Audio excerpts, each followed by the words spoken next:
निम्न में कौन व्यक्तिवाचक सर्वनाम है? पहला ऑप्शन एन,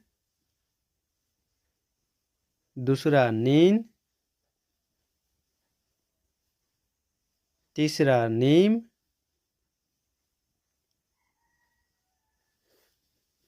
चौथा सभी।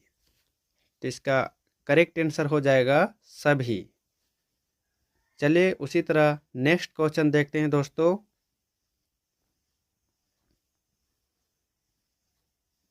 निम्न में कौन निश्चयवाचक सर्वनाम है?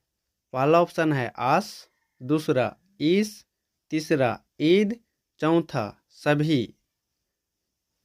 इसका भी सही आंसर हो जाएगा दोस्तों सभी, चौथा नंबर।